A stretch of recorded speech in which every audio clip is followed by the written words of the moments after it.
Hi friends, అందరికీ నమస్కారం. ఈరోజు మీ అభిప్రాయం కావాలి. చంద్రన్న ఆర్ జగనన్న ఎవరి పాలన మీకు బెస్ట్గా అనిపిస్తుందో కామెంట్ చేయండి. ఈరోజు నేను ఎవరి పాలన కావాలని ఓటేసానో, ఎందుకు వేసానో మీతో మాట్లాడాలని అనుకుంటున్నాను ఈ వీడియో ద్వారా. నచ్చితేనే లైక్ అండ్ సబ్స్క్రైబ్ చేసి సపోర్ట్ చేయండి. Thank you friends. నేను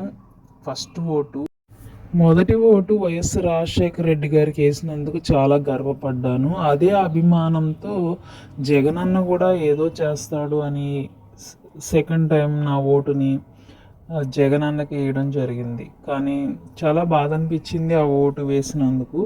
ఎందుకంటే నేను బీఎస్సీ బీఈడీ చేశా. సో జాబ్స్ ఇస్తారు ఏదో విధంగా అని ఎదురు చూసిన అలాంటి నిరుద్యోగులు అనేక మంది ఉన్నారు. పరిపాలనలో కూడా ఏమాత్రం ఇంప్లిమెంట్ లేకుండా కేవలం కొన్ని పథకాలు మాత్రమే ఇంప్లిమెంట్ చేసి దాని ద్వారానే ఓట్లు వస్తాయని ఎక్స్పెక్ట్ చేశారు Jagananna. So it's very sad.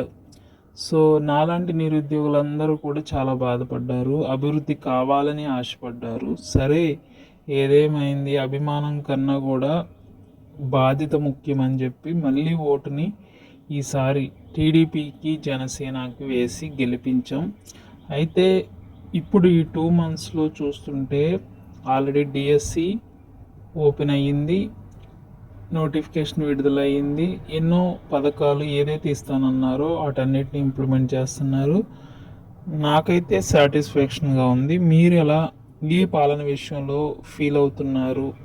Telugu Desam and Janasena కాంబినేషన్తో మన ఆంధ్ర రాష్ట్రం ఎలా ఉందో మీ అభిప్రాయాన్ని కూడా తెలియజేయండి. Thank you.